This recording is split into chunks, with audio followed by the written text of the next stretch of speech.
I'll do you a better one. I just Yeah. add Chinese food before the podcast, and now I'm in the runs. Not very Oh smart. no! Oh no! I Poor guy. just did my first run right now. I was just like, all right, finish easily. Now I'm feeling like, oh shit, round 2 is coming out. Been there, done that. Yeah. Do you has that ever happened to you on a show that you're DJing or you're about to DJ and all of a sudden you're like, oh no. So like, yes and no. It's weird because like I'll get like pre-show anxiety, so that I get like I feel like I have to shit, Mm. and then it like I gotta go to the bathroom, and then I'm good for the rest of the show. I've never had like an incident in the middle of a show, and I don't want one, but I'm sure it'll happen. Like it's going to happen. I'll tell you what, it has happened to me. And just force your way through and then immediately run off stage. Yeah, something like that. Luckily for me, at that time when it happened, it was just one of those shows that I have to DJ all night as a open format. So I just had to put a little mix and then just run quickly to the bathroom, and then come back. Yeah, and come back. Hopefully, I can come back right before the mix is over. Oh my god! Or just put like a 12-minute song on and then and then run away. No. That's even worse. That's even worse. If you put a 4-minute song and then all of a sudden just stress yourself out just a little bit. You got like blow your O-ring. Just kidding. No. Ladies and gentlemen, do not do this, please. For the love of God, do not do this. If you're on a show, do not. Are we recording right now? Yeah. That's how we do it in the show, bro. We just record it right away. You're a terrible person. I love it.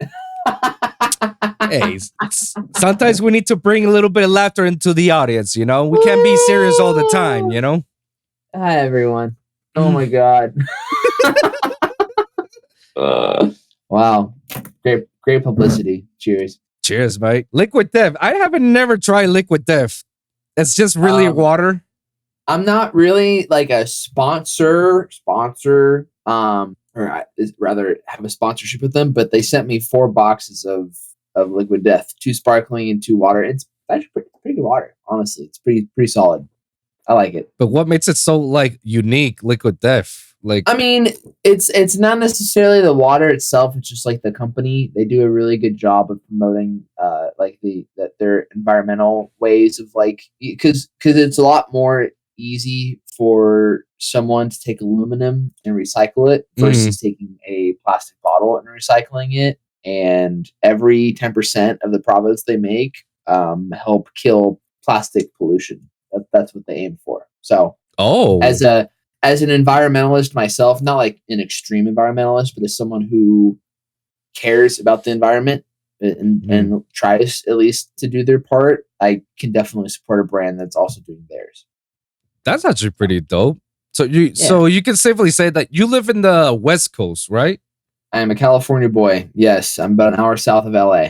So you've been born and raised there in Cali, so you're already used to that whole beach life with picking up the trash from the messiness and all that crap. Yeah. So I mean that's been kind of engraved in any child's mentalities. I mean, so Orange County is South. I live in South Orange County, which is known as being like this, rich haven paradise. Yeah. I am not in that group. I'm just lucky enough to live here. My family, we're like, middle class, well to do. Okay. And I'm surrounded by wealth everywhere I go. But in school and everything else, there's always been a enforcement of like, do your part, recycling, beach cleanups, like it just kind of like more knowledge about the environment, I guess, there rather than some other places. That's actually pretty cool, man. I can relate because I used to live in Puerto Rico, so surrounded by us. And the whole island itself, and the island itself, we encourage it very much because you can say Puerto Rico is like has one of the best beaches in the whole entire Caribbean Sea, Like aren't they focusing a lot of solar too right now? Isn't that something that they're putting a lot of effort into? I think I feel little like they by want to little, do. Yeah, they're trying to become a bit more green over there, yeah, sure. But you're it's an island surrounded by many people who owns boats, and sometimes some of these people who own boats, these rich folks, Yeah, they don't protect the environment as they should. Now they are the essential to the rule of the people that I know. They do care about the environment. They do care about the species and all that stuff, and everything's protected by it. Needless to say, you still got the few rotten apples here and there that they just really don't give a fuck, and it's an unfortunate thing, especially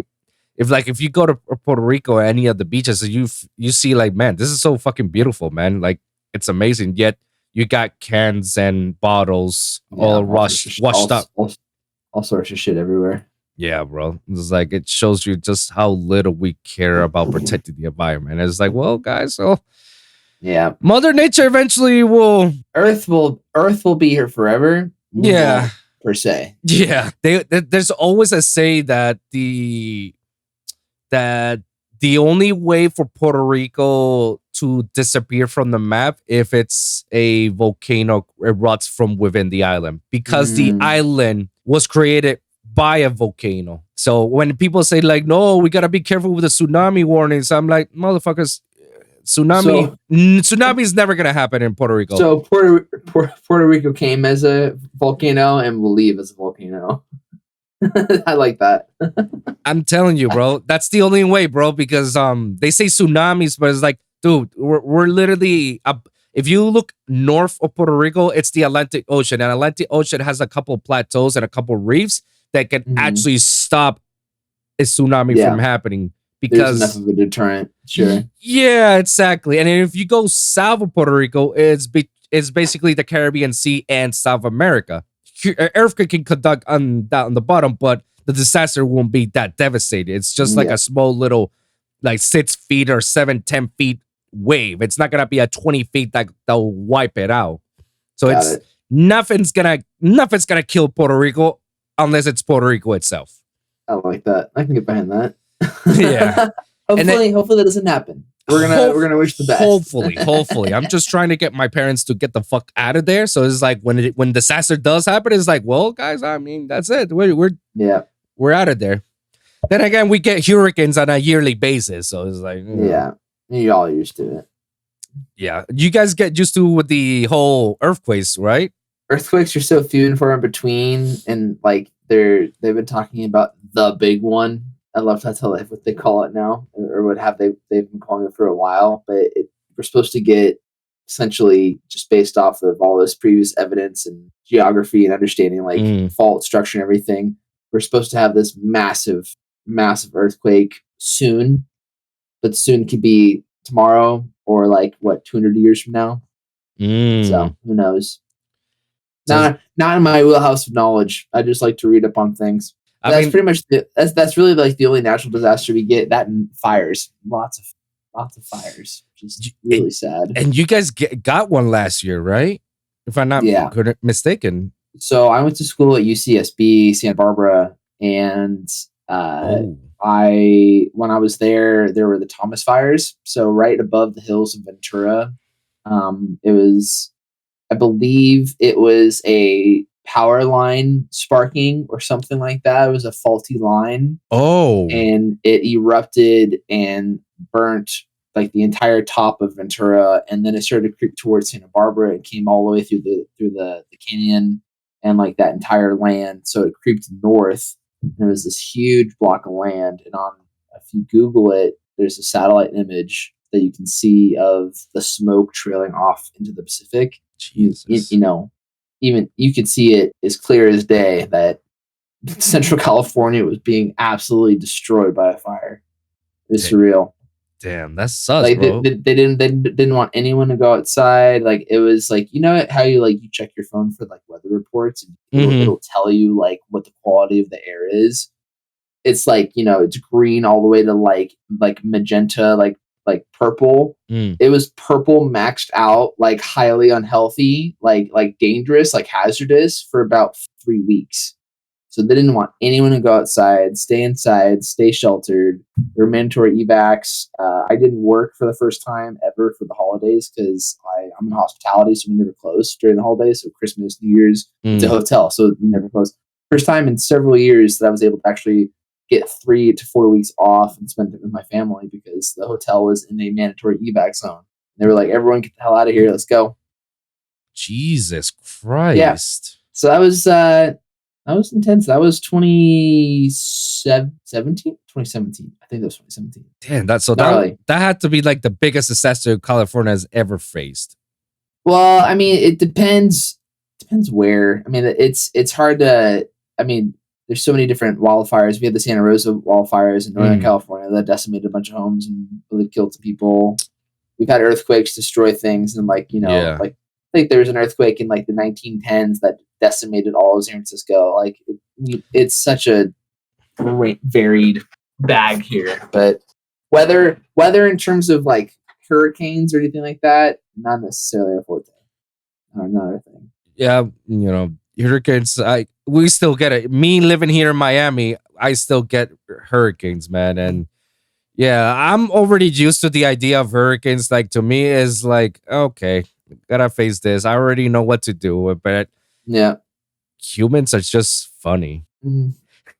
As soon as disaster hits, it's like, oh my god, the world's gonna end. I'm like, chill the fuck down. It's two people. You have two people that like one person either cares a lot and is thinking like the whole world's gonna fall apart, and then you have other person that doesn't care at all, and it's just like, okay, here we go. If I die, I die. Who knows? It's just it's funny that we as humans are so polarizing like that between someone who loves and cares about everything and is like thinking the worst, and the other person is just completely apathetic. So. I don't know. It's just I feel like I'm in the both ends because I do care, but at the same time it's like dude, we know what to do every year. It's not like it's something new that's coming here. It's like it's not like, oh my god, I gotta get this right now. It's like, no, we got 3 days. Yeah. If you got 3 days to prepare yourself, like you know what to do. You know what to do. Yeah. Before, Yeah. You don't need to fuck out and say like, oh my god, I need to buy all the toilet paper in the world. It's like, no, ask your neighbor, ask your friends. There's lots of resources at your disposal. So anyway, enough about weather. How do you start a podcast talking about weather? Only in the Lone Wolf podcast, man. Let's go, baby. Let's go, baby. Now, something that actually piqued my interest with what you say earlier during our weather talks and natural disasters that may come down in this world. You say hospitality. You used to work for a hospitality. You were in the hotel industry? Still am. So got to pay the bills somehow before I make it to some sort of level of music producer that can pay, his wages, or no, other way around. I'm still working a day job or two before hopefully I make it to a point where I have enough money being made from making music to not have a day job. Hopefully it's really hard sometimes. It's looking like it's soon, but who knows? I think I started doing hospitality in 2014. That's when I started working in the industry, and I haven't stopped since. So I've been a valet for a long time. I work for a resort out here, and then I also work for an independent valet company a little bit north of me. Well, at a restaurant. That's how I make my money, and it's been pretty lucrative. It's a lot of hard work because not only are you balancing physical labor because you're running around, you're sprinting, you're also learning about geometry and trigonometry and angles when you're parking cars. You literally, on a busy day, you have like a sixth sense of like how to actually figure out how to move all of these, such a high volume of cars. How do you put them all in one place? Playing Tetris and all this shit. Literally, I refer to it as car Tetris. I actually say that to our guests. Like, sorry about the wait, everyone. I feel like I'm playing car Tetris today. And they're like, oh, that makes sense. It's okay. Whatever. So there's that aspect. And then the other aspect is that there's a lot of emotional labor because you are investing a little bit of time and effort into everyone that you meet. And you have these little 30-second windows to get to know someone. It's different for when you're actually at the resort because they're checking in. And so you ask if there's like, oh, welcome to the resort. Are you checking in today? Excellent. Can I grab your bags for you? Have you been here before? What brings you in? Are you here with family? You have to like anticipate what their needs are in order to deliver on that experience at the resort versus at the restaurant that I work at as a valet. They're a lot more casual. If they want to spark an, conversation, they will, and you can kind of run on that for as long as you want, but there's no rules engaged as to like what I'm supposed to say to them, which is nice because some people don't want me to say anything to them. They just want to get out of the car and enjoy themselves. And then other people are wanting to talk all the time and just talk about literally anything, and we'll just go on and on and on, which is fine because I like to talk. But that does get exhausting. The emotional labor of having to put that effort in, right? All these new people. I think that's almost what tires me out more than me actually like running around, because I like going to the gym. I like working out. I like being fit. And I think genuinely like talking to people on that emotional level is more exhausting than physical. That's very interesting. And I can understand your point of view and your position to where you are right now. Because my younger brother, who's my roommate as well, he used to work for valet for a few years as well, downstairs in our own apartment complex, ironically. Yeah, he tells me all these stories about the valet and how everything that you just told me, I get the same thing here. In his condition, he always gets the 7 out of 10. He always gets the nasty people. It's a little bit better here. Well, I mean, it's hard. From my experience, I guess I've been lucky enough to meet some really interesting people. Like I've been hugged by Oprah, which is really neat. Whoa. Yeah. Whoa. That's fire. When I was working in Santa Barbara, I was working at a resort called the Picara, and that was like her usual hangout spot because she lives in Montecito. Yeah. So that's about 20 minutes, like 25, 30 minutes south of where the Picara was in Goleta, which is right next to the campus. And I opened the door for her and her driver. I believe she was getting with her pilot and they were flying to somewhere else in the country. And I opened the door and said, like, oh my God, I'm such a big fan. Like, it's nice to meet you. And she gave me a hug and said, thank you. That's fine. So I've had lots of those experiences, but I've also met the worst of the worst of humanity. So I try and not let those people affect me. Yeah. And then it's unfortunate. He actually met Canelo and Juwan Howard. Sick. I think that's sick. Yeah, and he's a huge Heat player or fan, like one of the best. And he wants to be he's working as a sports analyst right now for his own radio show in Florida, but he wants to work on that ESPN level. He wants to be so in the meantime, he had to do like valet as well, to pay off the bills and feed himself, but I see himself and he's like working 12-hour shifts and just like you, he's just a person that's bouncing all around all the time. Like he can't sit still. Like he can't. He'll lose his shit. He will lose his shit. So for him to see him drain the fuck out on ballet, that must be tough, So my girlfriend like sees me come home sometimes and she's like, what the fuck happened to you? I'm like, I don't want to talk about it. I'll talk about it tomorrow. I'm gonna go to bed. I love you. Peace the fuck out. And that's it. Because sometimes it's a lot. It's a lot because it's like reading a comment on your Instagram. Like you can get 101 beautiful comments of people praising you for something that you posted, and like everyone's so friendly and nice, and you get that one comment that ruins everything. And that's the one you focus on. Same thing with any human engagement at your workplace. They just know how to press your buttons and ruin your whole fucking day. I swear to God. So it's a balancing act, as life goes. That's how my life as well was in working at the Clevelander Hotel as a stage coordinator. But the name itself means shit. That the actual meaning of that title is that I'm the artist liaison, the dancer liaison, I'm the audiovisual tech, I'm the sound engineer, I'm the LED programmer, the VJ, sometimes the DJ. I had to DJ myself while other DJs would come over late, and sports guy and light guy and haha and cuckoo and other shit. Sometimes psychologist, fucking translator too. Because golly, I speak both languages. I can translate for somebody who doesn't translate. No, so it's like, oh, great. Thank God, Good Lord. Good Lord. Oh my don't you love the industry? Isn't that great? I'm excited to get out. Trust me. I've done my time. I've almost been in it for a decade now, and like I am ready to be my own boss and not someone else's. Good. Like That's good. lackey. I'm Yeah. Be the tired of minion. yeah. I'm tired of being a minion for sure. I've reached a slight breaking point in my mental health that I'm like, okay, you're this close. You just gotta suck it up a little bit longer. You're almost done, but God, are you excited to not do this anymore? Before we get a move on for that, let's talk about a little bit more about that mental health thing, man, because not enough people talk about this sort of stuff, and it does. Oh, my mental health is fucked. Let's talk about it. Yeah. Yeah, hey, everybody gets let's mentally go. exhausted like Let's shit. go. I can talk about that for days. Let's go. Yeah, I mean, tell me what has been like the worst time that you felt like fuck me today they beat me At work specifically, talking about like a workplace issue. Yeah, general in work. Yeah, I think perhaps it's one of those things where, like, especially sometimes no matter what you do, it's not good enough.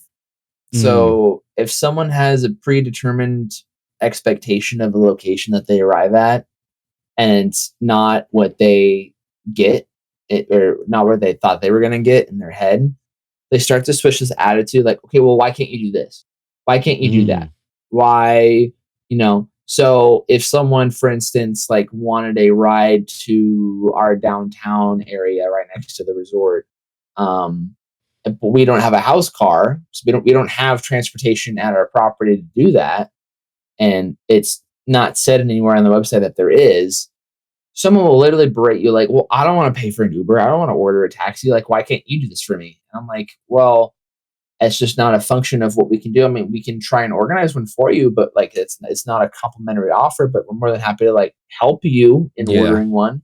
And then they start acting all snooty and like, well, I'm paying enough money to be here. Like, why can't you deliver on this for me?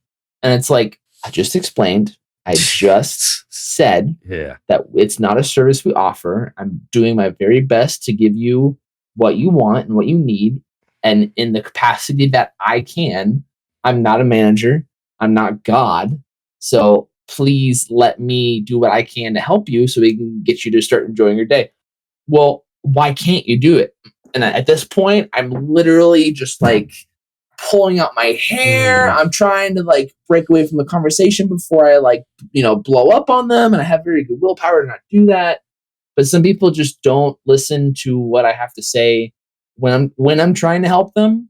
And in the hospitality industry, the customer is always right, is, that's been a thing. But also like, you can't say no. Yeah. So if you can't say no, how do you deliver and almost make it a yes? By assisting them, even though it's a no, like you still have to flip it and help them.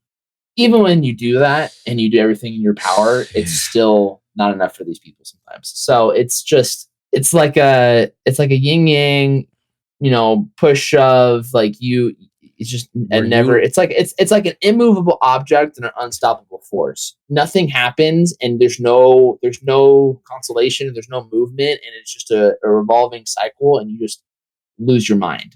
And that happens a lot. And you lose either way. No, you're always going to lose, and you start to lose your mind. It's great. Yeah, bro. Like I had those situations so many times in which people want to get on the fucking stage and request the DJ, hey, can you play this? Can you play this? It's like, ladies, you can't go in stage.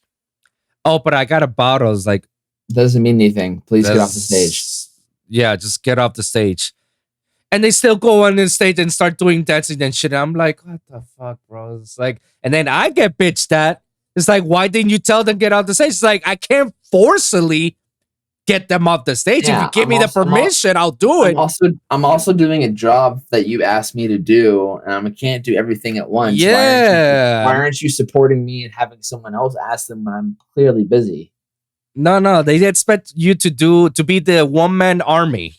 You want to be everything. Be the psychologist, be the psychiatrist, be the fucking daddy and mommy. and guide Audience, these for the record, I'm motherfuckers. currently holding my middle fingers up to that concept in case you can't read my mind through the microphone. Yeah, just for the listeners from Spotify and SoundCloud and all those platforms. Yeah, he's doing the middle finger, you know, in case you guys not aware of it. But yeah, guys, and we deal with this shit constantly. It's not. If it was something like once in a while, sure, okay, whatever. No, it's almost like every other shift we get something like this, guys. And I mean, I mean, at least it's character building. You know, I have to look at it glass half yeah, full. It better prepares me for the rest of the world that I come in contact with. Even though it's not something I hope for, at least I can better prepare myself for any sense of narcissism or entitlement that comes my way. So I know how to either diffuse it or get out of that situation to not be involved in that right. situation. Builds your So tough I'll take skin. that. I'll Tough take skin, that. yeah. I mean, if you So. look at it like the glass half full way, then absolutely, you know, this is just all an experience, you know, stuff that you will deal in your life, and you'll be grateful when you're looking back. It's like, fuck, man, that was a tough time that I had to handle, but good for I handle it because look how I'm handling things now. Yeah, 95% of the days that I live, I'm glass half full. There are definitely that 5%. I'm like, God damn it, I hit everything. So it is what it is. There was just that one time in which I was like in my lowest point in my life, bro, because I was living next to my work. I had a shitty apartment, which AC gets breakdown once in a while. So it's like a very cooped up apartment.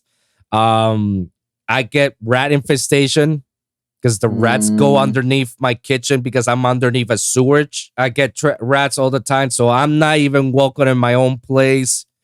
I go out and work. Work is always like a bitch. I was eating unhealthy. I couldn't do any music. I was just very, very, very depressed. Very on a very low point in my life for a few months, man. And I decided to just like, all right, fuck this. I'm moving out. I'm gonna be moving in my parents' apartment for the time being because I can live my life like this. And I need to do something because I'm not producing music. So I started doing hobbies. I started playing Yu-Gi-Oh! There you go. I used to play Yu-Gi-Oh! That was my favorite card game. I'd never gotten a Pokemon, but I definitely was into Yu-Gi-Oh!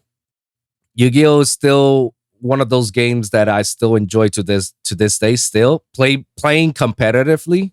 And it's one of those games that I thank God that I came back to it because it has saved my life once or twice, you know.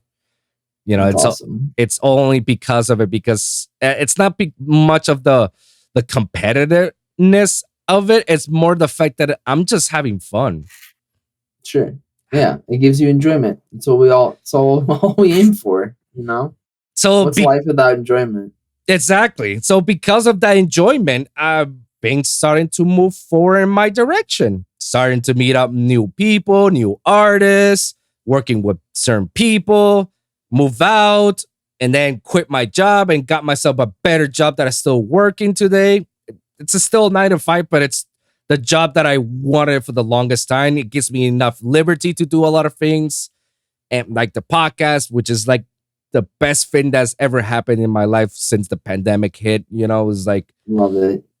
I'm enjoying with this shit, and I see myself on a long-term basis. It's stuff like that. Like, I do agree that it does build you character. It does build you tough skin, you know. And those times I never saw it. At those times I felt it was like nothing's ever gonna achieve, or nothing was ever gonna be on my way. But you know, it's all because of the support of my family and my friends that, you know, guide me to where I am right now and got me out of that dark place. And I think happiness has a lot to do with your levels of tolerance for shit.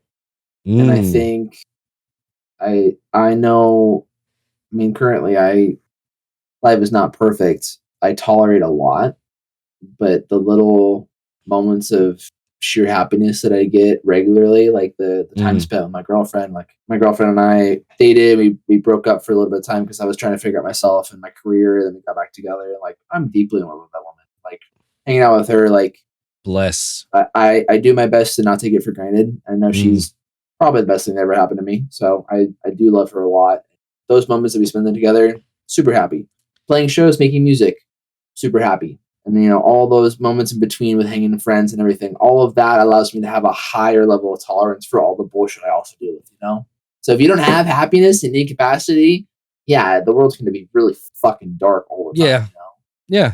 So I think, and that's the thing too, is like I'm glad you've established that you need your hobbies, because I know a lot of people that don't have hobbies. They're very, very like autopilot. Like they wake up, they go to work, they maybe like a lot of people I know, their only hobby is playing video games. So, and I'm a big believer in like you need to be in like some sort of creative to like get whatever's in here out on paper or something like that. Yeah. It's almost therapeutic and like cathartic a little bit. And a lot of people I know don't have any of that hobbyist attitude or mentality. And I'm like, oh, guys, you just need to express yourself some way. Like just get it out there. Do stuff out there. Just anything, literally anything. You could draw, you could, carpentry, go pottery. Go fucking go to the park and walk in the park. Just enjoy the fucking view and just ride a bike or skateboard or whatever you want. Make a map of your favorite parks and figure out how long it takes to do each one. Literally anything. Be creative. I feel, I can agree that lately there's been people that don't have that creativeness. Like they're much more like laid back because of they got so many resources for them that, it's like, it's no need for me to do go out extra of what I'm normally do. And because why should I do more extra? I'm always tired, man. Like I need something just to chill and whatever. It's like, you know what? That's not bad. Okay. It's not bad, but if you make it sound like make it the excuse of not doing anything, then you'll make the excuse to do that for everything else too. Exactly. And and the thing is too is also like you don't have to be a creative person to express yourself. I think that's what a lot of people are afraid of, because like that's that was me for a good several years of my life before I started making music. Like I never thought it was. The only thing I was ever good at creating was like Legos. I really liked doing Legos when I was a kid, but I know a lot. I know a lot of people. I know a lot of people that like stop themselves and they just say it like outright. They're like, "Oh, I'm not creative. Like, I wouldn't be good at that." Like, okay, well, did you try? Did you? Yeah. See, my fucking man, right there. He's got a little miniature TIE fighter, ladies and gentlemen. A Lego TIE fighter. That's right. Let's go. Let's go. But I mean, I know what I went through, and I took a lot of willpower and a lot of determination to break through certain like mental barriers that I had. But you absolutely don't have to be a creative person to find ways to express yourself. And I think that's a lot of why people feel so stagnant in where they are in life, because they don't have either a belief in themselves to try new things, or they just are scared to and don't want to fail. You know what I mean? Like it's not fucking easy. It's not fucking easy. No, of course not. Easy at all. I have to repeat that so many times. It's not fucking easy. It's so easy. And I'm with you. I think the main reason is because they're scared. They're scared to fail, or they're scared to like failure's terrifying. Failure, of course it is. Being a loser in anything does not feel good. That is not a good feeling. You feel like garbage. And it's up to you to decide what to do with that information next, though. And a lot of people don't know what to do with it. It's the fear of unknowns. Like, what if this? What if that? What if this and that? It's like, what if that happens? Okay, deal with it. But you're not dealing with it right now, right?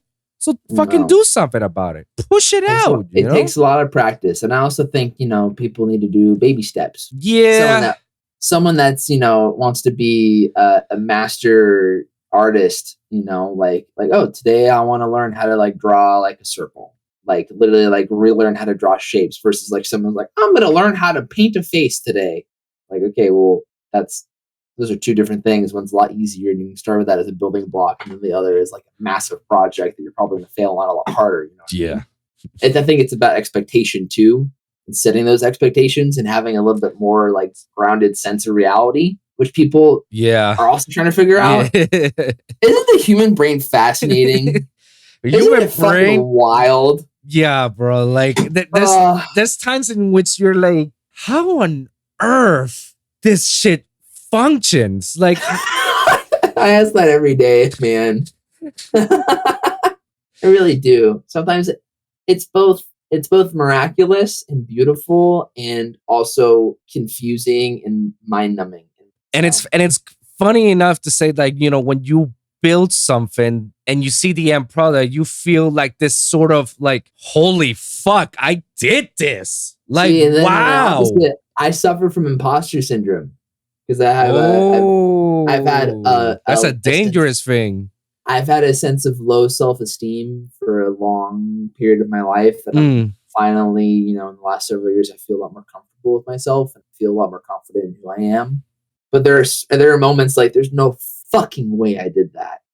I am a puppet. Someone is a puppeteer. Yeah. Doing my hands and shit. This is not, obviously it's unrealistic to actually think that, but sometimes it feels surreal.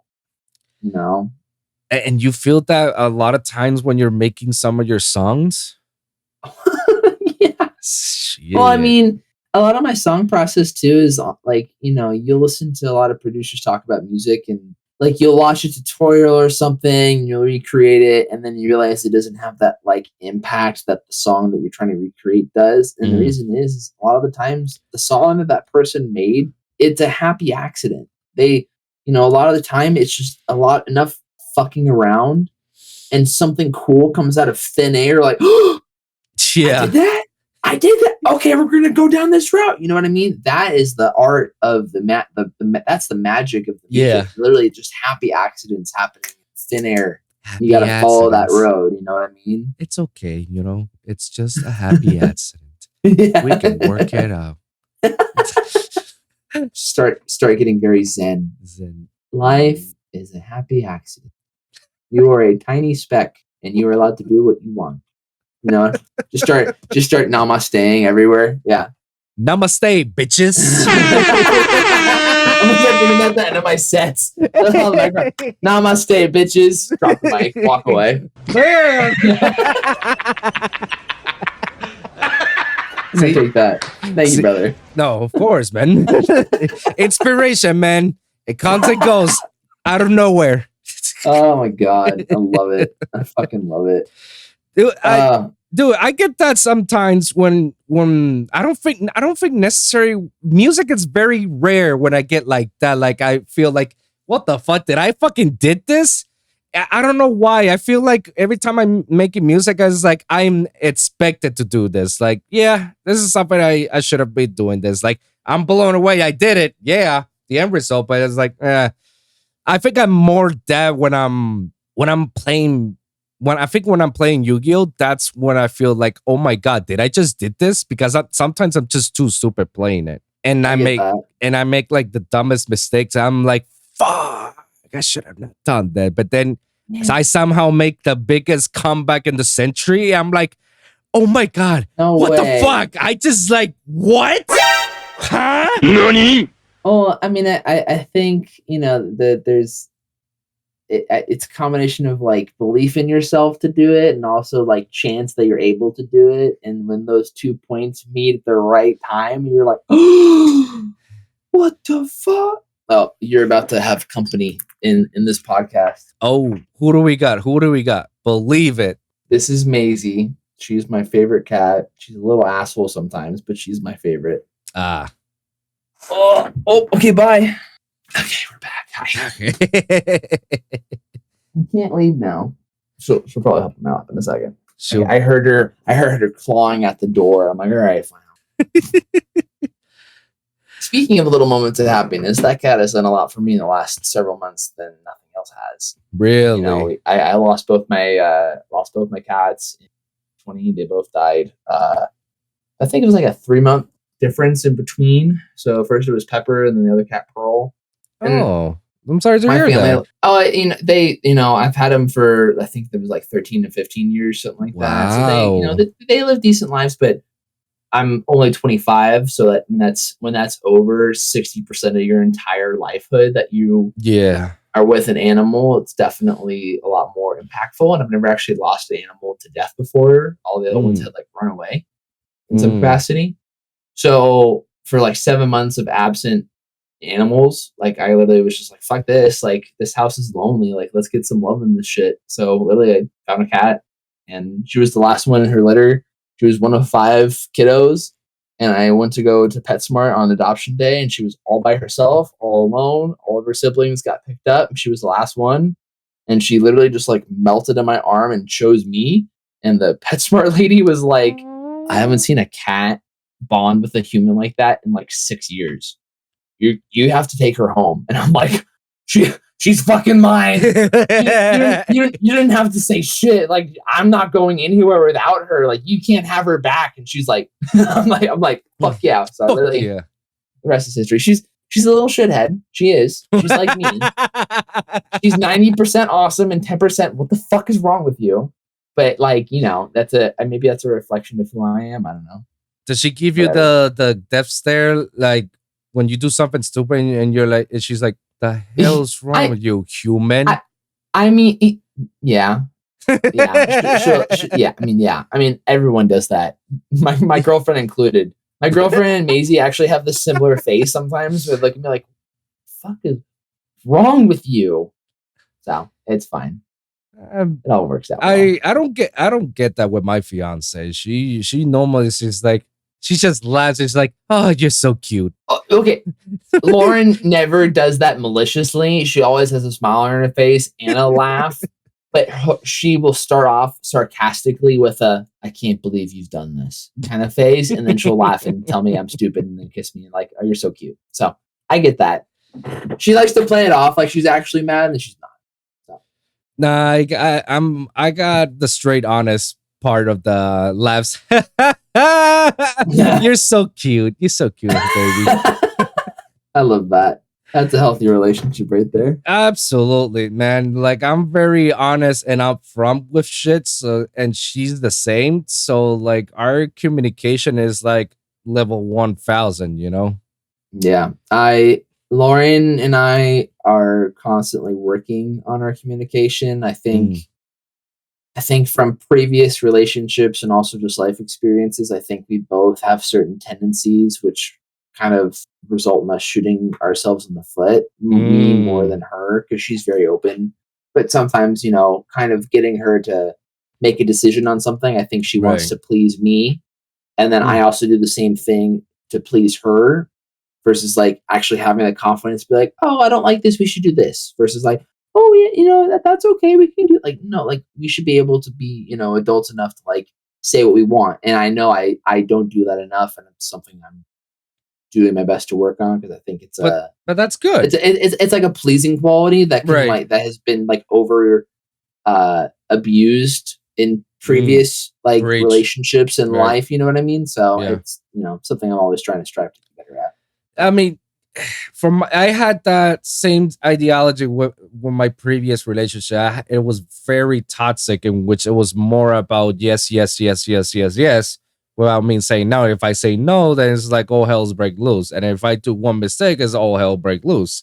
There wasn't that communication. And the reason there wasn't any communication is because, you know, there wasn't a good time to talk about it. Because if we do talk about it, then all the blame is on me. Like, I'm the reason why shit is down the crapper. It's like, wow, well, you know, great. Thank you for, you know, ruining my 5-year relationship I like. But, you know, it is what it is. I am happy with the current one. That I am happily that I'm about to get married with her.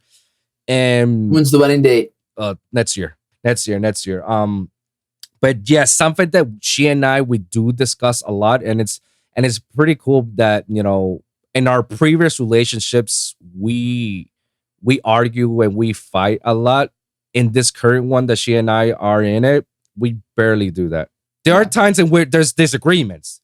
Don't get me wrong. There's no such thing as a perfect relationship. There are disagreements, and it's okay to have those disagreements as long as we respect each other to, you know, assure that I understand your point of view, but you have to understand my point of view as well, you know?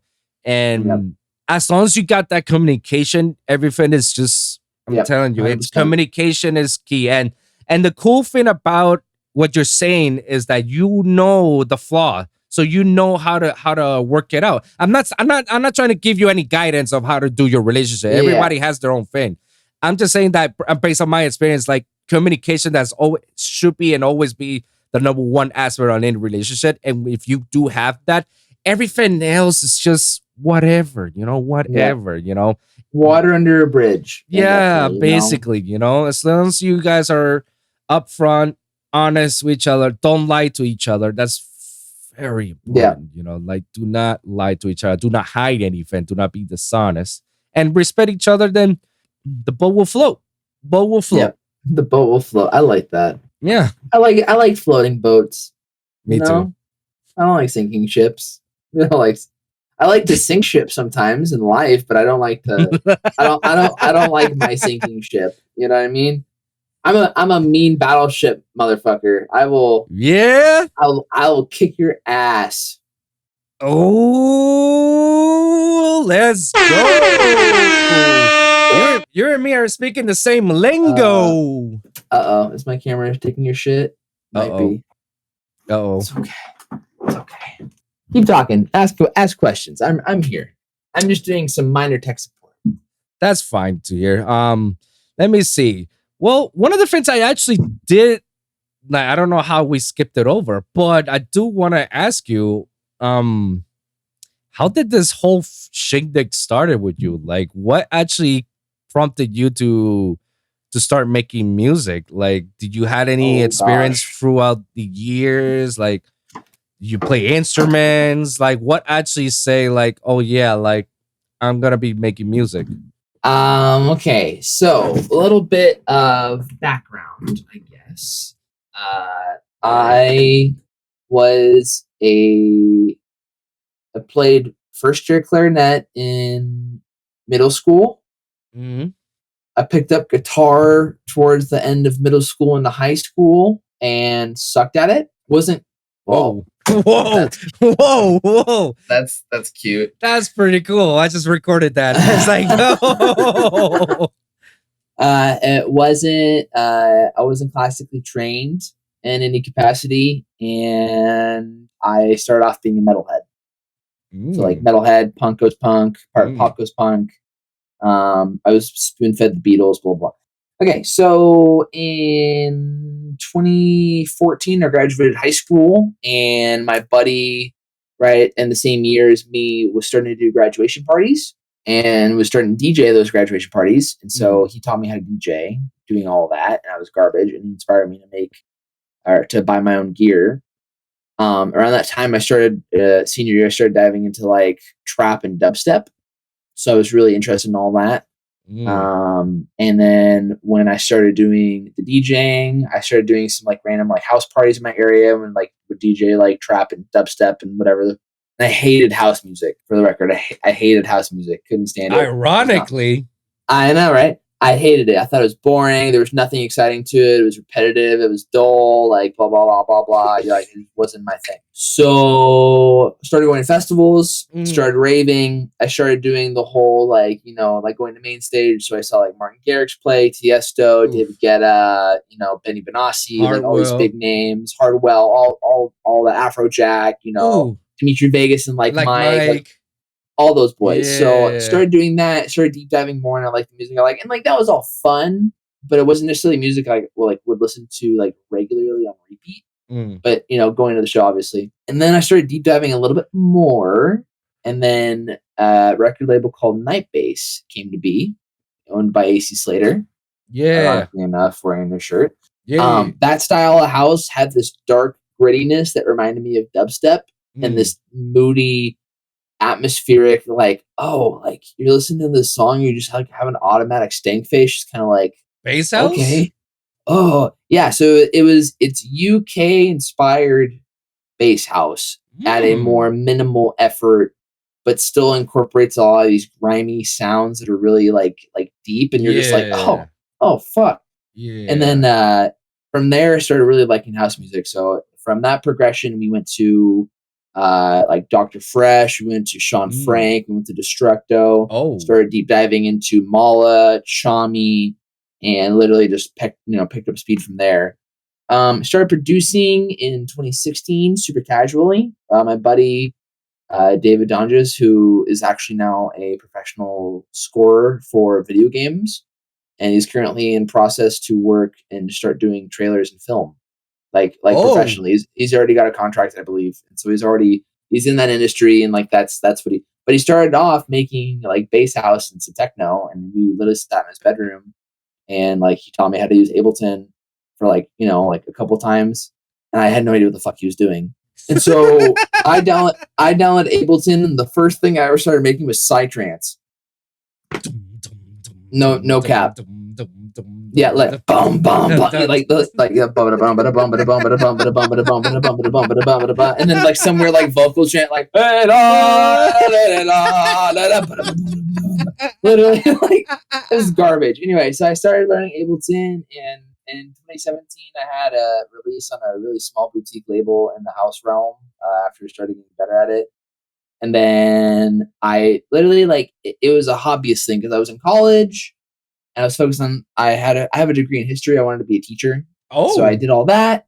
And then I started doing more. I had a residency at the nightclub in Santa Barbara. I met enough people and made enough friends and started playing more regularly there. Opened up for AC Slater. Opened up for who else? Like Wax Motif, even big names. And I was like, oh man, like music career is what I want. Like this is everything I've ever wanted ever. And like, obviously I didn't have the music to back it up, but I knew DJing was enough for me to be like, okay, fuck, like this is definitely something. Like this is, nothing else makes me think harder. Nothing else makes me love harder. Like this is the shit. But my music was terrible in the grand scheme of things. I mean, obviously I'm saying that because that's a biased view. I think my music, at the end was terrible, and it probably wasn't. But anyway, the reason why I am in the position that I am in now with the success that I've had now is a direct result of the pandemic. I went from working 65 hours a week and busting my balls every single week to make enough money, just to save up or whatever. And when everything paused and everyone went in quarantine mode, I literally worked on music for like 120 hours a week.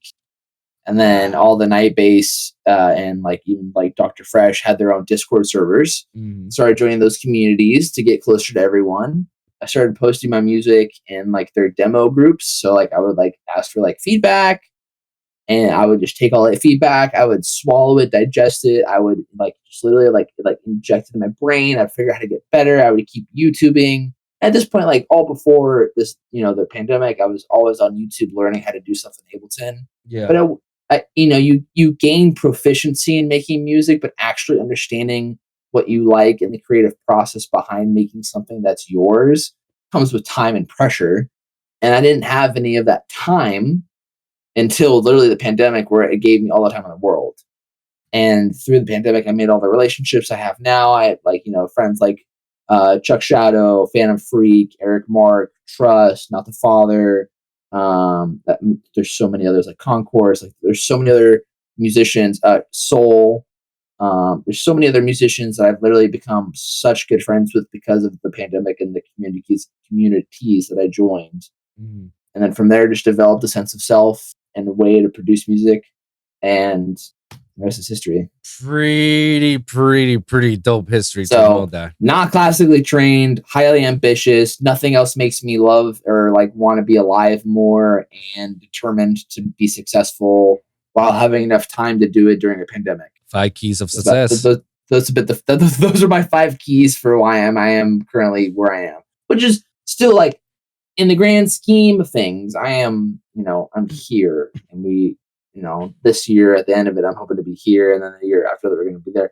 But in this little bubble of success, I am the luckiest person on the planet, for sure. I'm very honored to be in the position I am, to have the recognition that I've had so far. Hey, man, and looking at it, bro, you're in the right direction right now. It's like you're getting there, and it's like, dude, like you just recently release or about to release your first EP on Confessions? Confession. Yeah, that happened 2 weeks ago. Yeah, fucking gnarly. Fucking to Chami's label? That's big. Yeah, that's fucking crazy, huh? For somebody who's about to start off? I know. It's as I said, I'm the luckiest person on the planet, but also I have developed a pretty gnarly work habit to figure out what I want to do and how to do it. Mm. And it's still surreal to be here having that happen. It's gnarly. So I mean, it's pretty cool that the pandemic, as much bad has happened, a lot of Sure. good came out of it. You know, like I said before, my podcast started when the pandemic hit because I was just basically not feeling it or not happy making music overall. I was just feeling under pressure constantly. Um, trying to prove something or prove someone or prove people I can still do it. And I wasn't happy about it. So I put a pause for the cause and started paying more attention to something else. And then podcast came along and boom, bro. I've never been more happy in my life, man. Started out talking to myself and then started little by little talking to people. And then last year when I made that interview with Nitty Gritty, it was one of my boys. Shout out to him. Ever since I did that interview with him, is like every episode was just a concept episode with someone else, nonstop.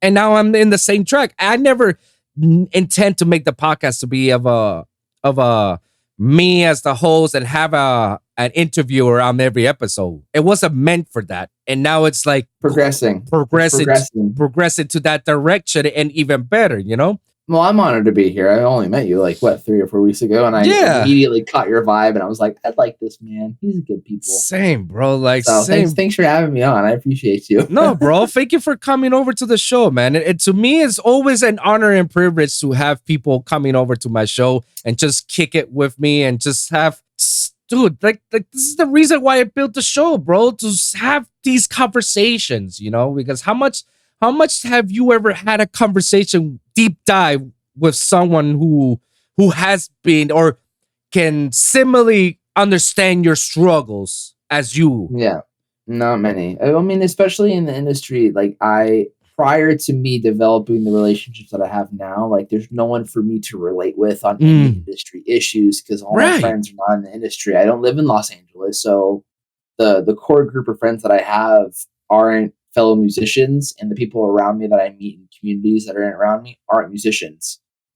In my realm, you know, they're not electronic music artists. So any questions that I have or any qualms or any issues or any thoughts, like I haven't been able to express any of those issues to anyone until literally the pandemic. And then I started meeting people like you to actually discuss like, oh shit, I'm not alone. Like people also have these struggles. Like people also like have these highs and lows and middles. You know what I mean?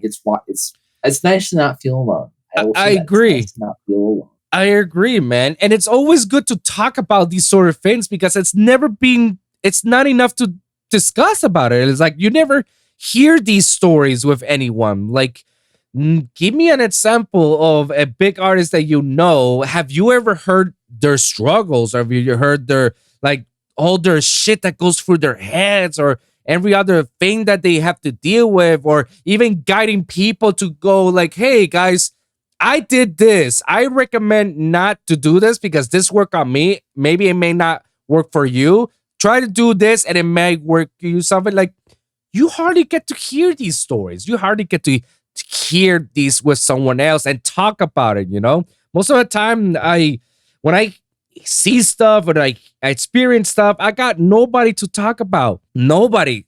It's just me, myself, and me. This podcast itself became my own therapy in a way that I can just I love that. I can just like, so nice. You know, as I said about, you know, even earlier, like you don't have to be a creative person to express yourself, and like communicating with others, you get to literally express yourself, and it's a cathartic feeling, and you get to have a sense of catharsis.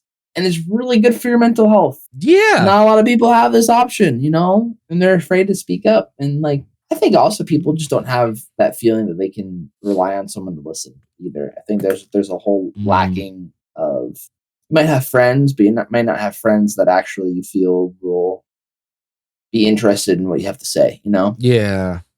Which is sad, which is really fucked up. I try and keep a core friend group that I feel like will actually listen, and I want to listen for them too, you know?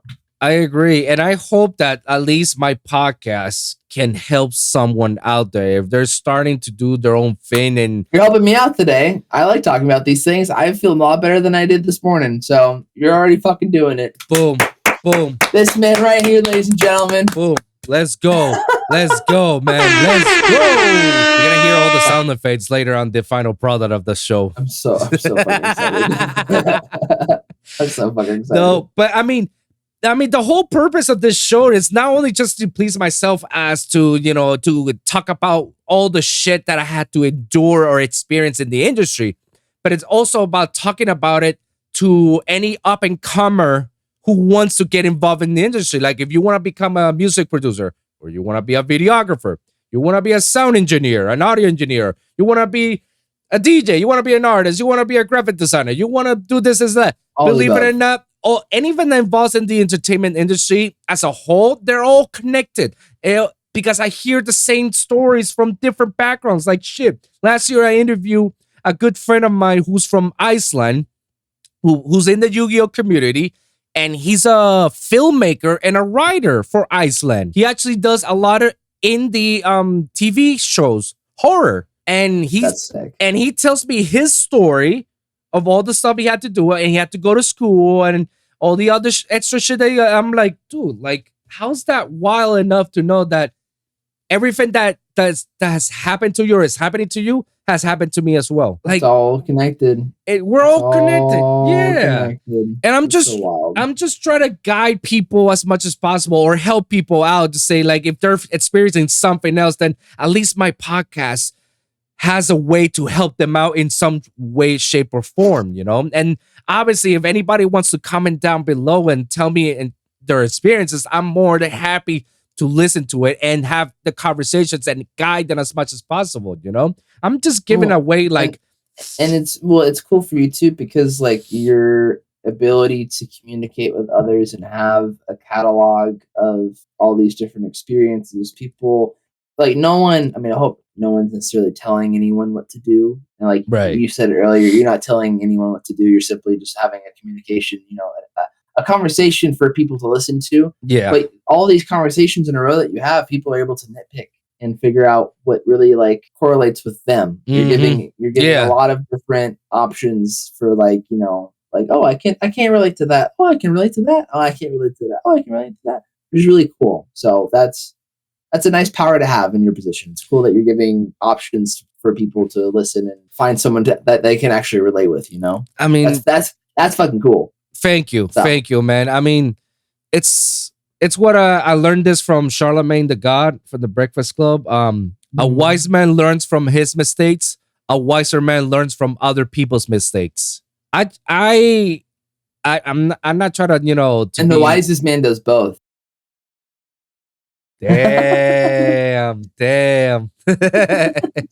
I'm not trying to be, like to say, I'm this, and that. No, it may come up like that, but it's not like I feel myself like I'm a wiser man to the fact that I've learned so much shit from my own mistakes and the mistakes that a lot of my homies have committed, that I learned from them and say, okay, not to do that.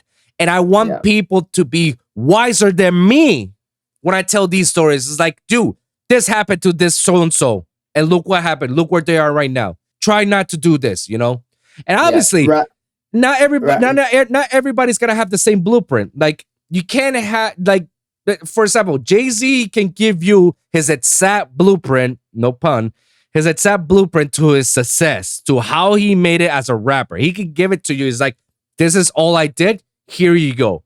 That doesn't mean it's gonna work. It's gonna work for you. Yeah, no, exactly. No, doesn't mean that at all. But I would change your wording.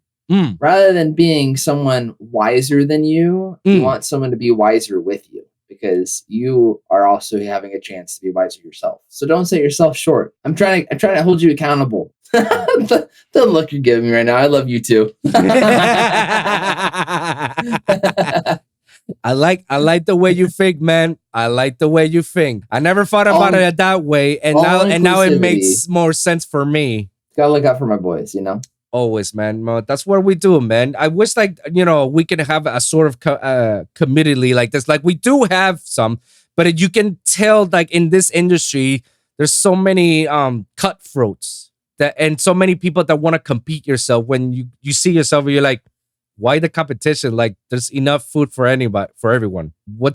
Why are we doing this? Like, what is it? Like, I don't know if you see that often in your end, but I do see it a lot in my end. Oh yeah, Especially in Miami. Like, Miami is the fake it till you make it scene. So I've noticed. I went to Miami in 2016 for Ultra, and I felt like there were a lot of people putting on this persona that wasn't actually. Oh my god! And like I'm not one to judge at all. Like I never judge a book by its cover, but the perception in the air of who I was coming in contact with, not at the festival, just in South Beach and everything. I was just like, are you really this person? Like, is this like a facade? Are you an actor? Are you like trying to go for like a acting gig? Like, is this practice? Like, are you okay? Like, do you want to talk about something? Like, can I help you? Like, you know what I mean? You start to ask all these questions, like why someone acts a certain way. I'm like, fuck, this is nuts. Same thing in LA, though. People do this shit all the time. So I think it's human. No matter where you go, really, you're gonna see this shit everywhere. So I do my best to be as genuine as possible. Yes. My personality is of the following, where like you meet me and you'll either like me immediately at first because you realize I'm kidding, or you'll like me in a couple of days when you realize I was kidding. So I like come off sometimes as like being cocky and like arrogant because it's a self-deprecating joke that I'm actually like the least cocky and arrogant. Right. And like I'll say some like outlandish shit just like as a joke, and like most of my friends will do the same. We like egg on each other, and like it's absolute, like it's just a farce. And then I'll meet someone that I forget that they actually don't know who I am, and they've only known me for 5 minutes. And I'm like, oh, they probably think I said something, and they probably thought I meant it. Oh my god, I fucked up. So like, I'll reach out to them, and be like, just in case you thought I was serious. This doesn't happen all the time. I'm saying this is like rarely a thing, but there have been moments where I think after the fact, like, I don't think that was a tasteful thing to say in front of someone, and I'm trying to leave a good impression, and I don't want someone to think of me as like a, And this is I'm not being like sexist or racist. It's just me sounding like I'm like being cocky, for instance. It's just a joke. So I'll reach out to anyone, like, I just want to apologize just in case you thought I was a certain way. Like, it wasn't that at all. And like most people are like, oh, I figured that out at the end. Like, you're actually like really nice. I was worried for a second. I'm like, okay, good. I've gotten a lot better about that. I've realized like that joke gets old really fast. And like, like I'm more confident in myself to not make those jokes. And I like, I enjoy my successes in quiet. I try and stay under the radar and just like keep going on the road that I am without having to show off too much, I guess. I'm trying to focus in on myself and not really reveal all of what's going on, just so that I don't have anyone bothering me about anything either. So it's interesting to say the least. But I'm lucky enough to have people in the industry that are very genuine around me, even though there are a lot that are not. That's good. Are not. Yeah. I mean, sometimes I may proceed that way as well. Like, people don't really know me until they do know me. It's like, oh, okay, that Wolfson is like that. It's like, exactly. He's not serious. He's just joking around. It's just, it comes out a little bit more asshole of him, but he's just joking around. I'm very sarcastic, like highly sarcastic. Really? That is my humor. I am a ultimate sarcastic human being, and that sarcasm can almost come off of as narcissism. Yeah. But I'm joking, and I forget that people don't know I'm joking when it comes to me being a sarcastic person. And then I'm like, so it's a balancing act. So me, I'm just too honest. And okay, sometimes that can be dangerous too. That can be dangerous. Sometimes, it's funny that the people are like, if you can't handle me at my worst, you can handle me at my best. And also the people that like, I'm just being honest. Like, there's a time and a place for you to be honest. And Yeah. sometimes life requires a filter so that you actually don't hurt someone's feelings. And that's a hard lesson for some people to learn. And some people take such pride, like, oh, I'm just honest. I'll never lie to anyone. I'll always be upfront. I'm like, well, you could really hurt someone with that power. Yeah. So you have to have a certain social awareness to like you have to know when and where that's a good idea, you know? Yeah. I think that's a hard practice to have if you want to be as honest as possible and be a genuine human being and you don't have the social skills to figure out when to be that person. Oh man. I think that's rough. Yeah, I think on the podcast has helped me a lot to be a much more of accepting person, or more of a, it's okay to be, it's okay to pull the brakes on the honesty just a little bit and be a little bit more self-conscious of other people's feelings and concerns, And I do this as well with my fiance, because sometimes she gets really mad at me when I'm too honest about certain things, and then I go like, "Oh, but it's a joke." She's like, "Yeah, no, it's not. You actually meant it." No, you meant. I know who you are. Yeah, like you meant it. I know you. That wasn't a joke. There's some truth in that joke. Like I know you. Oh man. Yeah. Well, hey, you married her. You better know that she knows you. she can see right through your bullshit, man. Oh, she knows me when I'm lying, because I'm not a really good liar, and that's a lie. Got me. You got me. But she knows my bluffs. Like she knows, like when I'm lying, it's just like, okay, yeah, all right. It's like you saw that I'm bullshitting. It's like, really? What gave that away, huh? This is sounds like a great relationship. Yeah, it's very honest and upfront with each other. Yeah. Absolutely. I love you, baby, because she listens to the podcast as well. So I love you too. See, baby, everybody loves you. All right, we're all good. Gotta keep my man in check for me when I'm not around. Keep him honest, but not too honest. Yeah, she definitely does check me around. It's like, Beto, body check you. Not here. Shut the fuck up. Like, Shut the fuck like, up. Behave yourself, because she knows when I'm around people that I do not like I hate them or dislike them to the utmost core. Like I want to punch in their face, and I know that I'll say a very snarky comment to say like, fuck you, Yeah, sure. She goes and checks me. It's like, not here. Just not right now. Be nice. Yeah. Be nice, please. It's be nice. It's okay. Just be nice. And she gets impressed every time we get out. She's like, I'm very impressed that you handled yourself very well. This is like, well, I'm an adult. Of course I'm gonna handle myself well, in a way. And doing that too, like you're also not wasting negative energy on bullshit that you could be, Yeah, that's another thing. I'm in a certain age. Yeah, I'm in my certain age. Sometimes you want to give some shit to people, but it's better if you don't. Yeah, I'm already over that whole negative bullshit. Like I'm too old to deal with this drama bull crap. Like I'm no longer in high school. I don't need to deal with this crap. And that's how I look at it on social media as well. It's like honestly, if I get negative comments on me, I'll be like, okay. Yeah. I'm not gonna waste my time and energy on going on a back and forth on someone who has barely done anything in their fucking career life. So yeah, no, I got my first negative comment a few months ago, and I I posted on my story. I'm like, wait, is this my first negative comment? does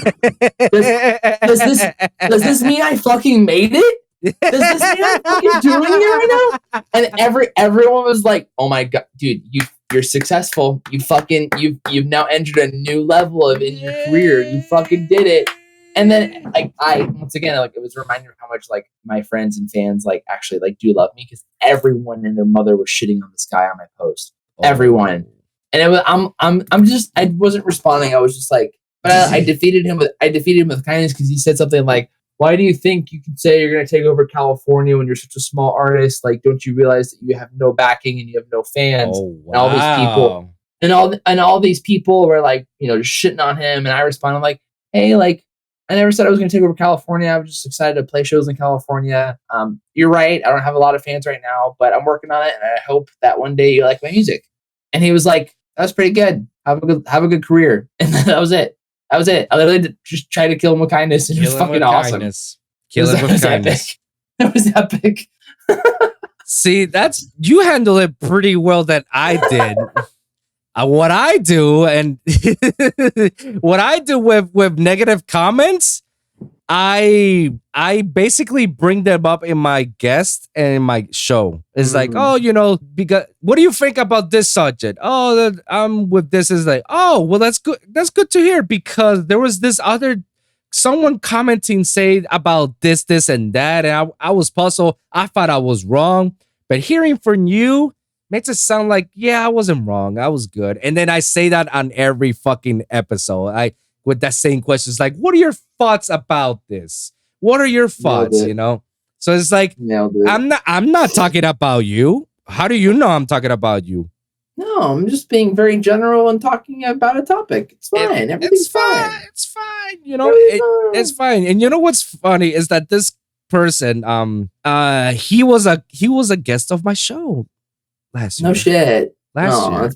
That's poor behavior. That's very poor behavior. And the reason why he gave a negative comment on an episode, because the episode was entitled "Stop Sending Demos to These Record Labels." And I mean, the name, the episode says it all. I gave more of a detailed background as to why you should and why you shouldn't. And if you're gonna do it, here are the steps of what to do.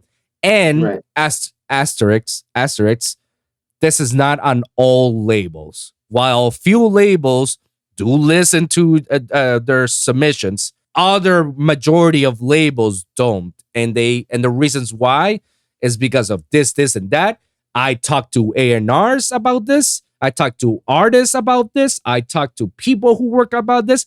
This is the stories that are telling me this. And I'm telling you, had a slightly clickbaity title, and someone was upset about it and didn't actually listen to your podcast per se, and was starting to exactly, because he says like, "Oh, you can't be saying stuff like that because I started my career by doing that, sending demos to labels." And I'm like, "Did you listen to the podcast? Did you listen to the podcast? Oh, yeah. You know me. I listen to your podcast every day. I listen from beginning to end. La la la la." I'm like, It seems to me you didn't, because at the beginning I did say not every record label, only a few do listen and the majority don't. And I did say, if you still want to listen, send music to that label, this is all the steps that you gotta do to get their attention. And you gotta be real about yourself. You gotta face reality versus fantasy, because fantasy is, I just did the next Martin Garrix song, versus reality, this song may suck. So I did a very comprehensive detail about it. And I asked that same question at every other, just to say, like, if you're still listening to my podcast, I want you to continue on. No hate, no beef. It's all good, whatever. You do you, man. You're on the right path. You got this. But let me tell you, not everybody is as lucky as you. Not everybody is as lucky as me. Not everybody, because the exception cannot be the rule. You may be the exception, but you're not the rule. Because 100%. There's definitely, and I say this in the most nicest, respectful way, not saying, "Oh, this is a dumb fucker who doesn't know anything." Like, no, I don't say none of it. I say it in the most nicest way, and I give them nice, give feedback, and telling that it's like, educate yourself a little bit and know that I've been in this game for a lot longer than you have. And this is all the stuff that I've experienced and other artists has experienced. Like, I know people who are more talented than the person, more talented than me, and they got the shittiest luck on releasing music because labels don't not want to fuck with them. And it's all because of demo submissions do not work. Label politics and how all the rest. Yeah. So it's like, I look, not everybody is lucky enough to do it, But when they do it, here are the steps, I'm not trying to tell you don't do it. Do it if you want to do it. I say it's a waste of time based on my opinion, based on my experience. That doesn't mean you shouldn't do it or you should do it. It's totally up to you if you want to do it or not. And if you do it, No, right. Yeah.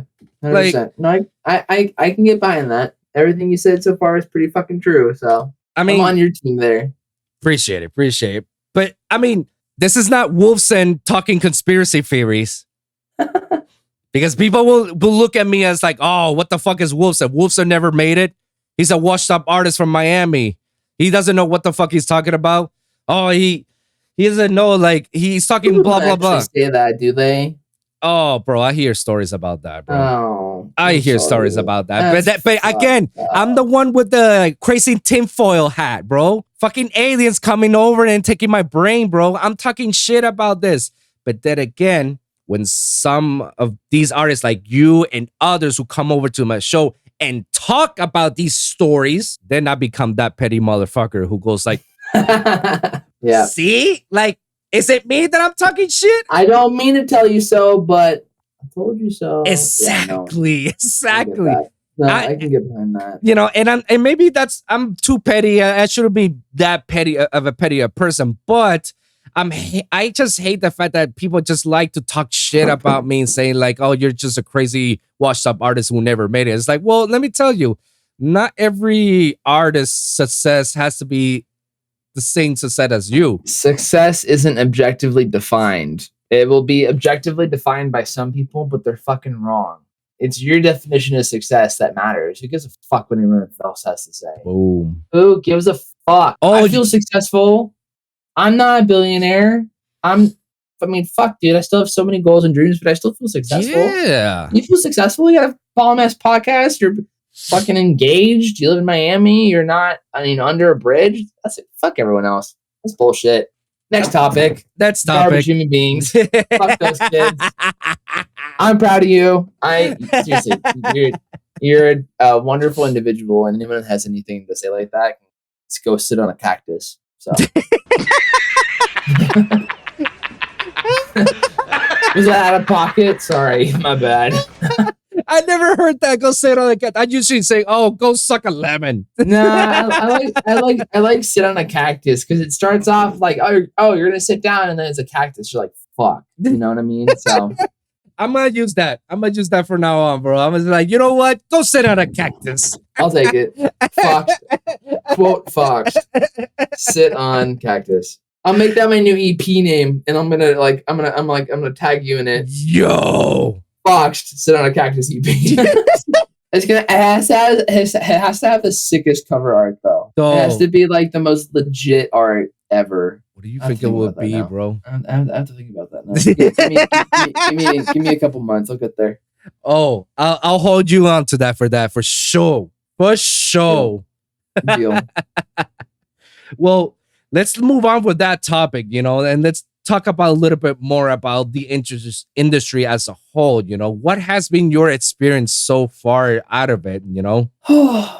Patience is a requirement if you are wanting to get involved in this industry, because have anyone working on your time, you're working on everyone else's time. For the industry people in charge, be it labels or management or booking people or shows, and that requires a lot of patience. I've had enough luck to have a lot of people connect me to the right people to make the right friendships to understand how labels work without having to set super high expectations, because I know how vicious and competitive this industry is.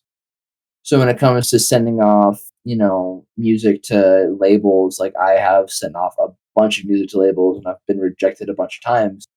But at the same time, for any aspiring artist, like that's something you have to accept. That is how you get better. And if you want to take it a step further with rejection that I've gotten, I've literally emailed them back and be like, thank you so much for emailing me back, everyone. I really appreciate the email. As a means for me to get better, what would you have recommended I do differently? And if they're an actual badass fucking label, they will respond and will actually give you some feedback. I've done that 3 or 4 different times. And it's been very thought-provoking to understand what an A&R for a label that I was going for is actually looking for. So applying that into my music and then redoing it and everything, blah, blah. But besides that, I feel like I have done, or I'm a very lucky individual because my experiences thus far over like the last year and a half, I haven't had any really bad experiences, honestly. That's good. I think maybe it's a more personal disappointment and lack of realizing certain aspects of the industry. For instance, how much money you have to put into yourself as an artist to self promote, and even Spotify playlisting and finding the right methodologies to actually get your music out there once you reach a certain caliber. It requires investing in yourself in order to actually gain a return on investment, because you can be the best producer in the world, and it doesn't matter if you want to make that a career if no one knows you exist, because you're not going to make any money from it. You're not going to be able to develop any relationships from it. You're not going to be able to gain fans from it. So being able to have a budget of money for you to actually put into yourself for promoting yourself is really important. And I really didn't understand that until the last 6 or 7 months, because I was just kind of like, oh, I'll make music and I'll be successful from the music that I make. Right. Like, it's unrealistic, to say the least. So that was a eye-opening experience, to say the least, realizing like, okay, fuck, I gotta put money into myself. But besides that, I'm lucky. Everything's been really good so far. That's good, man. Can you actually elaborate a little bit more on that aspect? Because this is something that many up-and-comers do not know or aren't aware of this, and probably they do know about this, but they opt to not to do it because it's like, why am I putting money to myself to promote my sons? Like I don't want to have bots listening to my songs. And it's like, no, guys, sure. not necessarily is body. Like that's not what we're trying to tell you about, promoting and spending money for yourself for your music. Can you elaborate a little bit more of that? Sure. And the process of what you do when you got your song to go out? There's a couple of things. First of all, thinking about a roadmap. When you make a song and you think it's worthwhile, your best bet is to sit on it and you begin another project. There are people that I know who I love dearly who are continuously holding on to 2 or 3 different projects in the hope that they're like, that's their make it or break it track. I was listening to Jaws talk. I forgot. I think it was on a podcast, or I think it might have actually been in a meeting or some group I joined that he talked and spoke in. One of the reasons why he was able to maintain his relevancy after the Feel the Volume track that he came out with is because he was sitting on so many different tracks that he was able to keep constantly releasing music over and over and over again. So the first mental thing I have for like new artists in regards to like promoting yourself is don't overinvest in one song. You want to have a roadmap of a variety of songs that you have. If you're going to self-release songs, like this is a great way to do it. If you're going to self-release songs, have like 8 or 10 different songs that you have and line them up to be released every 3 to 4 weeks.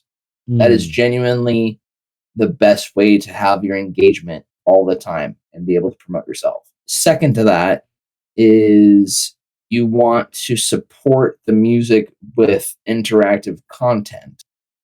So investing in someone to have, to make you a really neat looking cover art, as silly as it is, a really interesting piece of art as your cover art for a release can be enough of an interest for someone to be like, oh, this looks kind of cool. Even though it looks cool, but you're listening to it, that actual engagement with your eyes does something psychologically to get you interested to listen to it. You know what I mean? If you make something that's artistically kind of bland and looks like you made it in, paint, like MS Paint, someone's probably going to look at that, think it's unprofessional, and proceed to not listen to it because they're going to assume that the thing that they're going to listen to is also unprofessional.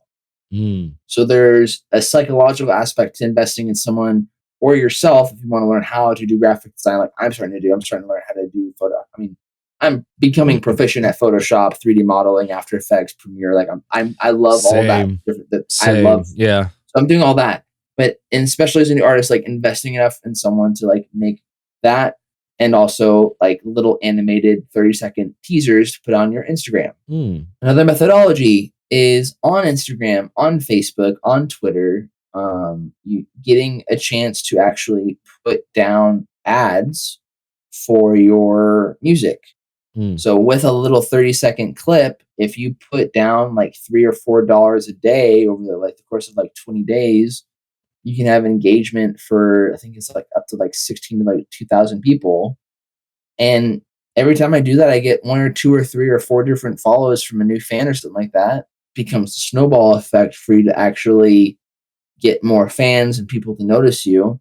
Another one to promote yourself, not necessarily financially, but is to get involved in communities on Discord and stuff, like Dr. Fresh Assist community, Night Base, Wax Motif, all these different opportunities for you to get involved with other people and in your realm and like go off of feedback. That's definitely investing in yourself. If you think your music is good enough and you're not releasing it on a label, but you're self-releasing it, even if you are releasing on a label, there are things like Submit Hub that you can go ahead and pay a couple of credits for. And there's like a huge bunch of playlisters that are all like genuine playlisters for the most part, but they have to like, they'll listen to your song and determine whether or not it's a good fit for them or not. Investing in those kinds of things to get your music out there, or at least attempt to get your music out there.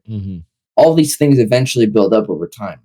Investing in yourself also, not necessarily financially, but getting into TikTok and YouTube and like having every platform at your disposal to get your name out there. Like the reason why I'm so constantly engaging on Twitter now, which I used to fucking hate Twitter, the reason why I talk on Twitter so much is because my connections on Twitter that I've made, I mean, I was at, I think maybe 3 or 4 months ago, I think I was at like 400 followers. Now I'm almost at 700. Just because I keep constantly commenting and engaging and retweeting and commenting and engaging and retweeting, you know what I mean? There are all these different methodologies that you have to invest into yourself and be like aware of in order for you to actually get your music out there. That's how you end it with a dab. Ladies and gentlemen, I just did a dab. Bam. I just did like the Squidward dab too. I mean, and once again, like you said about Jay-Z giving someone a blueprint of how he was able to be successful. You can do all of that, and it may not work for you. You know, it has worked for me so far, and I'm, still learning how to do all of that. And that's the thing too, is like you have to make the first couple of baby steps in order to get like your foot in the door to figure out how to do all of that, and then you just keep reapplying all that information and reassessing how to do it better. And eventually it's the snowball that really does start to roll down the hill. And then it just, And yeah, you couldn't have said it any better, man. I mean, and another thing is that maybe, like you said, it may not work on you, but you can use it as a reference. You can take some ideas of this and apply it to you. And maybe one of those things actually does help you around. That's the goal. That's the goal, guys. That's the goal. What are your thoughts about going releasing music independently versus releasing on a labels? Which route do you think you should go out and start out before you just go ahead and jump the big leagues, or you should actually go jump the big leagues and then do music on your own? I think it should be a combination of both. I think you shouldn't sell yourself short, and I think you should still send your music to labels if you're feeling confident enough. But at the same time, you should send some tracks to labels, other tracks you should self-release. With self-releasing, I mean, 2 artists I got to give credit for are You, my buddy Ty, and then Brandon Mintz from Canada. They are pretty much entirely Canada. They are pretty much entirely independent artists, which is an astounding feat. And then You just won the Insomniac competition for Countdown. No way. So I went to go see him play bright and early at 5 o'clock in the afternoon, or maybe it was even 4 o'clock in the afternoon on day 2. And it was a tough grind to get there, but it was fucking worth it. They released a lot of their music independently. and that requires consistency. So they have a branding, they have a look, they have a consistency in how their cover arts look, so you can easily distinguish who is who. They have a regular release schedule so that they're able to get their music out there repetitively and have a constant flow of content. And then eventually, over time, if your music is good enough and you're getting enough traction based on algorithms, like they've both been put in editorial playlists before without any major label release.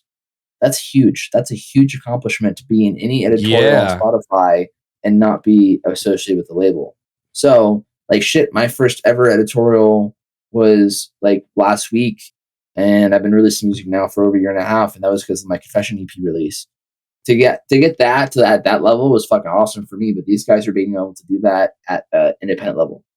So you really have to invest in yourself, create good content, create good music. Right. And it's unfortunate too, because people also don't want to accept that their music may not be good enough, and they get disappointed. So like, well, why aren't I getting in playlists? Because potentially, and this may sound harsh, your production quality isn't at a competitive level. And that is a hard fucking pill to swallow. Yeah. That is a hard fucking pill to swallow. Because it makes you feel like you're not worth it. However, what are your intentions in this industry? If you're trying to make music to have fun and enjoy yourself, then who gives a fuck? If you're having, like, if that's something that you're proud of and you're getting up, who gives a flying fuck? If you were trying to have a successful career in the industry and you want to make music off of this and you want to have a living doing what we do in this industry, and I'm telling you, I'm not making a living yet. I'm still waiting for my return on investment. I've put a lot of time and effort and money into this project, and it's looking positive. Like my future is very bright, and I'm, as I said, a lot of hard work, and I'm very lucky. But people really need to take into consideration, if you want to do this for a living, you have to be at a competitive level, like any sport. And this is a dog-eat-dog competition, not necessarily between the artists, but for the big dogs that are looking below at what they can make money off of. How are you going to give someone in power the ability to make money off of you?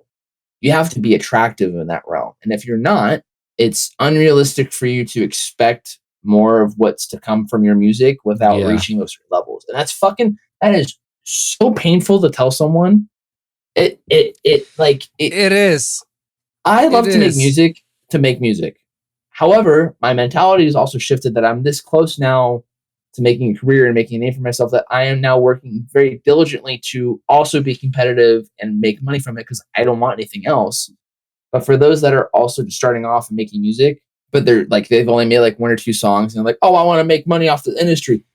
You have a long fucking road. But the thing is too, is even though you might be behind the pack in terms of people that are ahead of you in this, this race to make it to the top, which is not a race, but people visualize it as one.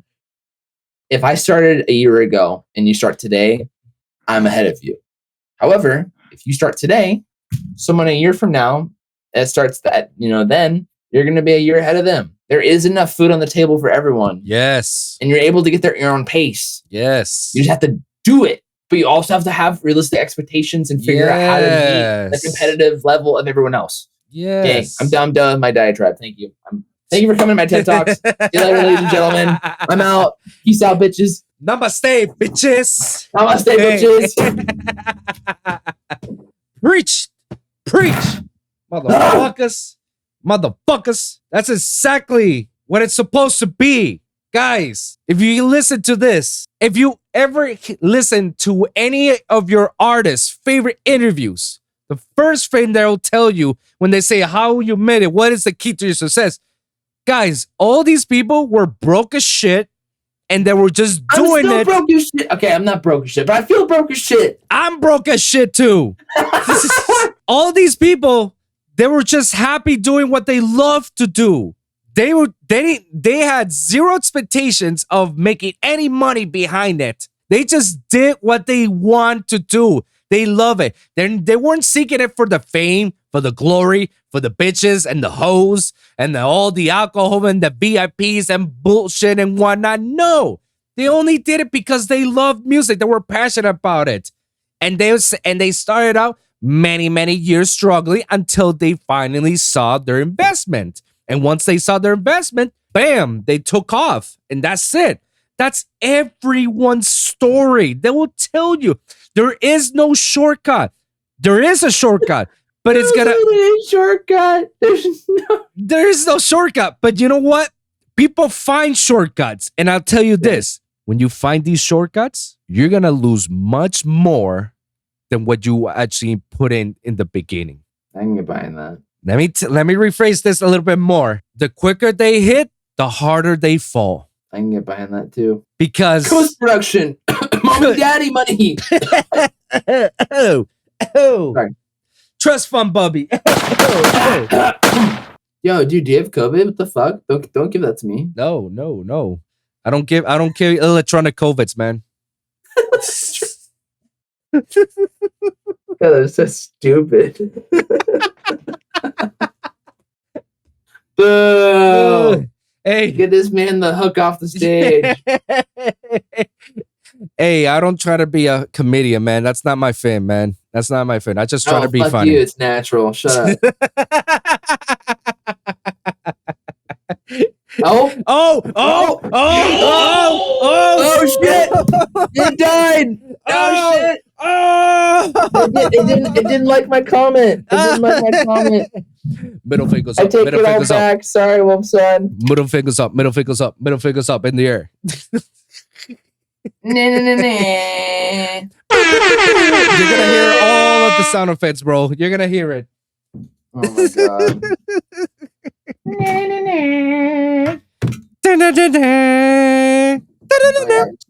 Just start doing some Beethoven shit. Oh, we're back. We're back. Maybe.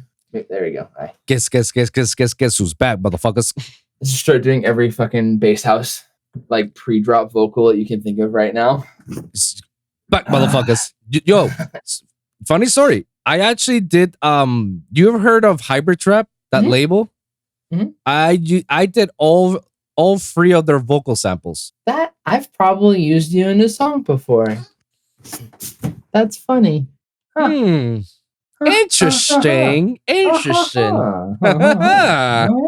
I used to do a lot of that, and the reason why I did that is obviously to get in touch with the label and then work something around, help me help you type situation. But also it's because as I was making some of my dubstep tracks, like I always wanted to have some killer pre-drops, and most of the time I try to get it out from other songs, just to speed it out, or try to get it from TV series or anime shows that I watch and whatnot. But sometimes they don't come out the way I envision it. Sure. So I decided to do it on my own, and then when I did it on my own, it was like, oh shit, what did I just do? I created a monster. Sick. That's sick. I like that. So I've probably used your voice somewhere. Oh shit! Just give me the CC and the credit out of it. I got you, bro. Like it's funny because I even do it in Spanish because I'm bilingual. I can just do it like carajo, mama me huevo, cabrón. I feel like Riot 10 would love you. Damn, that'll be dope if Riot 10 could just use my vocals. I'll be doing all his fucking vocal pre-drops if he wants me to do it. I was just like, Riot I got 10, you. You heard it here first. Wolf Son's ready for you. I'm ready, bro. Just let me know. I got the mic and everything. Let's go. Let's go. Oh now, I wanted to ask you, what is your creative process when you're coming down to making some of these hot bangers that you got? I really don't have one. It changes every time, and I think that's what keeps me funky fresh. Sometimes I'll start with like creating really crazy fun drums that like develop a fun rhythm, and then I work from there. Or sometimes I like do a sound design session and try and make some like really crazy bass house, like even like dubstep song like style house like sounds, and then incorporate them into like a arrangement that sounds cool. Or I'll start with like a super atmospheric intro and try and create, a mood out of thin air and create a vibe, and then to use some musical misdirection and create like a theatrical intro into like a bass house song, which I'm currently working on a project now to do. Honestly, there's no real rhyme or reason, but I also don't force myself anymore. Mm. I used to put a lot of pressure to like, okay, you got to do like 2 hours a day, every day, forever, or you're a failure. Like, no. Like that's actually, I will admit, that's a good way to learn. When you're learning a new tool, Yeah. that is the best way to learn. A little bit every day, a little bit every day, a little bit every day, a little bit every day. Once you reach a certain level of efficiency where you kind of plateau in terms of how much you're learning, and now you're just becoming a creative and trying to come up with a new idea through everything you're using.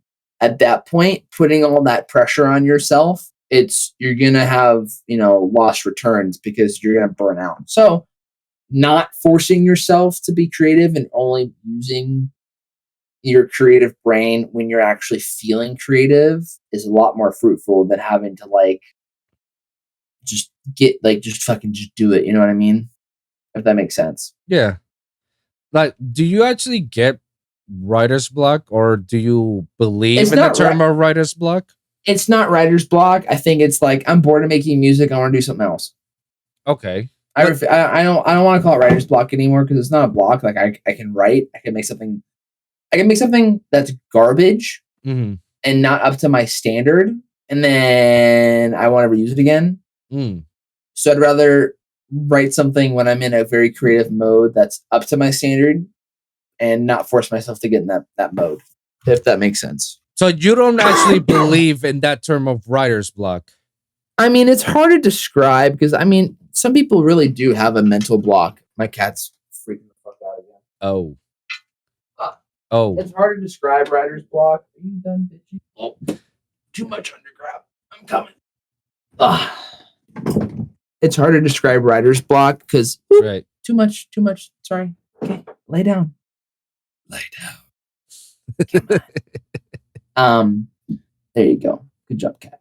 I think writer's block is a sense of failure and genuine like it's like an actual physical impedance on what you're able to do. And I think it's just a general lack of creativity. Like it's not necessarily like a block. It's just like you're not in the zone, comparatively speaking, to where you have been previously, but you can't be super consistent.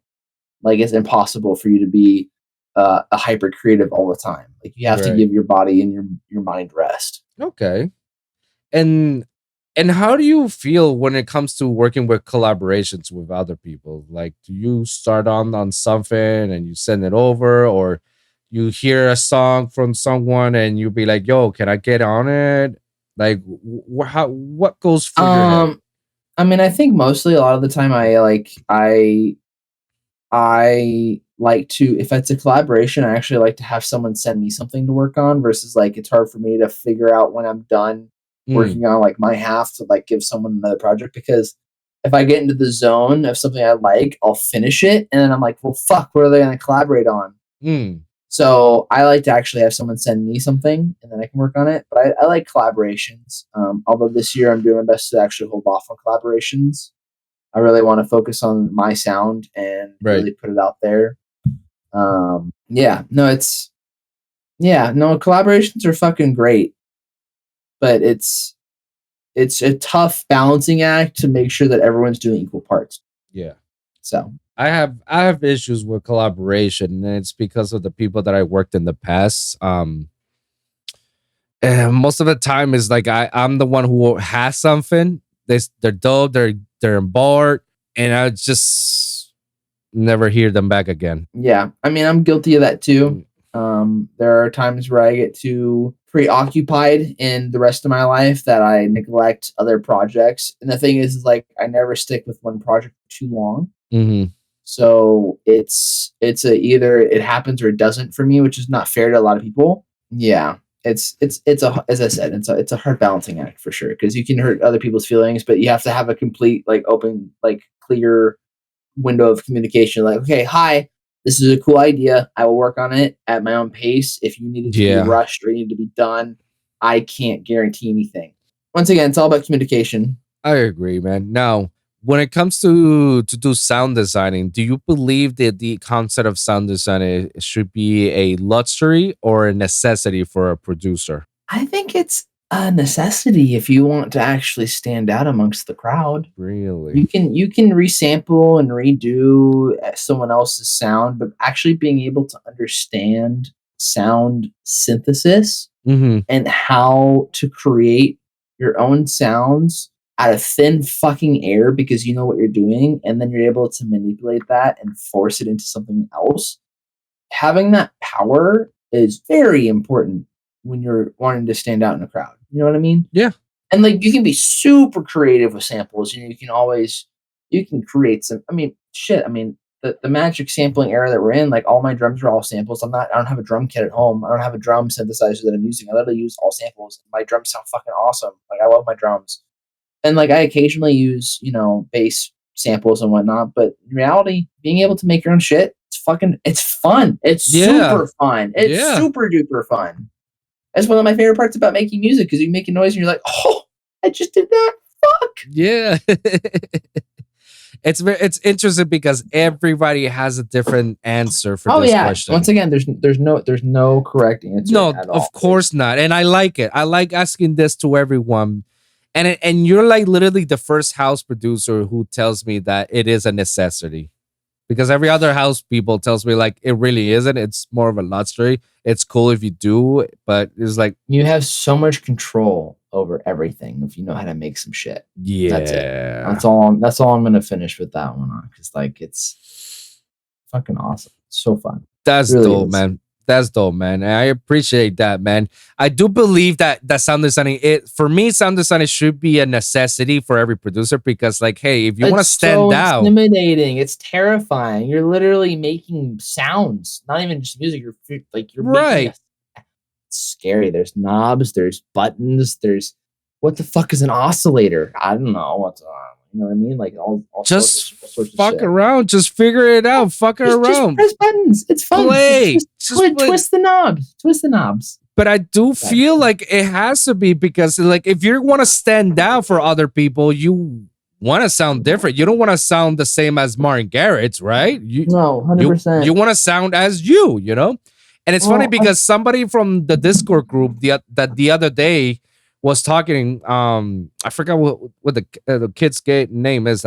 He's gonna come over to the show and we could talk about it. But he sent us a song to me and Zach, and me and Zach we fought the same thing, and it's wild because he said that, oh shit, this sounds like a Bando song, and I say like that's fucking weird because I thought it was a 12 Planet song because it's the drop itself, it sounds like a 12 Planet or Bandos type, you know, synthesized. And we both simultaneously thought about it. And I gave the feedback to the guy. It's like, dude, if you did this or this is a preset. No, I did this. Like I had to recreate. It's like you had to still fuck around with that same sound because you don't want to be the guy that sounds like, oh yeah, this is the guy that sounds like a Bandos or 12 Line. No, you want to be the guy that like, holy shit, it's this guy. This guy is this guy, you know? But me being glass half full, if he sounds anywhere close to 12 Planet or Bandles, that's a good start. I know. I mean, I told him, it's like, dude, that's a good start. The fact that you actually managed to recreate a sound from Serum that not many people can actually recreate it from artists, you know? And fucking, hey, kudos that you managed to do it, bro. I have no problem against that. My issue is that at the end of the day, it still sounds like Bandles or 12 Planet. Right. I'm not hearing you, and I want to hear you. Yeah. I don't want to hear Bandos or 12 because I can just hear them out. I want to hear you. And I tell this like, dude, the pattern, dope. Keep the pattern, everything. Just the sound. Just fuck up the sound a little bit more. Like resample it. Just play around a little bit more, you know? Just a little bit more, man, because you have it. And it's a little bit more spice. Yeah. A little bit, you know, spicy meatball, you know. It's a spicy meatball. Yeah, bada booby. I mean, it's okay. And I told him, it's okay if you want to have like a little piece of it, say like, you know, that you did it from that, but circle back. You don't want to sound like the artist. You want to sound like you. You become. Don't follow the trend. Become the trend. 100%. Yeah, I like that. I can buy that too. Yeah. We're gonna wrap this up, man. We got like few more questions and we can wrap it up from here, man. Holy shit, we've been talking for 2 hours? Yeah, bro. Wow. That's how it goes in the Lone Wolf podcast, man. We talk here, we don't even know how much time we talk, man. We just do it and kick it, and that's it. My girlfriend's gonna be pissed. I'm gonna meet up with her right after this. So, all right, ask away, rapid fire. Let's go. All right, let's go. So, this is actually a very good one. Why is it that you actually decide to use your artist name as Fox? Why Fox? My last name is Fox. I've gotten in and out of things because of my last name, Fox. And so I thought one day randomly that it would be a good euphemism for fucked, you know? So like my first DJ name was Get Foxed, like get fucked. Yeah. Stupid. And then it was kind of like Facebook where they started off as the Facebook. I just got rid of Get and now it just became Foxed. That's so fucking dope. Everyone's gonna get Foxed. Well, that's pretty cool. So, it works.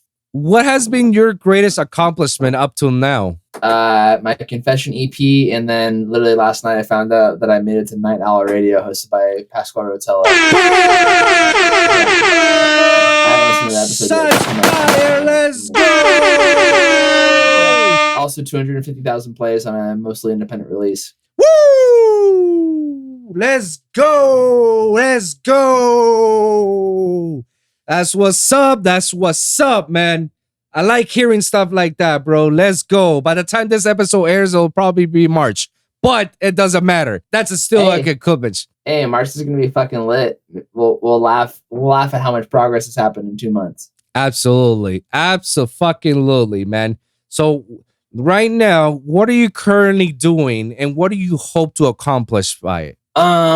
Making music still. I have a bunch of awesome releases coming in the next few months on big labels. I can't say anything yet, but it's going to be a gnarly fucking year. I'm currently in the midst of working on my TikTok and YouTube to bring people tutorials, music reviews, more content about me, more content about my inspiration behind things. Going to further develop my skills in the world of 3D modeling to create my own animation. That's something I want to do by the end of the year. Be proficient at using a program called Blender. I am currently in the midst of planning a little tour for myself. In March, we want to play at 5 states this time. I did like a 12-stop California tour last year, so I'm looking to do the same, but like travel to at least 5 states. That's about it. That's dope, man. That's dope. One last question and we can wrap it up, man. This is actually a pretty good one. Let's just say that you're walking down the street and then all of a sudden, a cute little futz comes out of nowhere and looks at you and all of a sudden starts talking to you. It's like, yo, Andrew, we need your help. And you're like, wait, hold on. A cute little what? A fox or a futz? No, a futz. A talking fox. A talking fox, like Star Fox. Yeah, okay. If he asked me for my help, I would absolutely join him. Yeah. The fuck? I wouldn't even hesitate. First of all, there's a talking animal. And I'm like, I'm either fucked up on drugs or like this is real. And I don't remember taking any drugs, so it's probably real. I'm going for it. No. So okay, so you follow the FUTs, and all of a sudden you see a spaceship, and you realize like, oh holy shit, it's Star FUTs, the actual Star FUTs. It's like, Andrew, we need your help. Only get on the ship.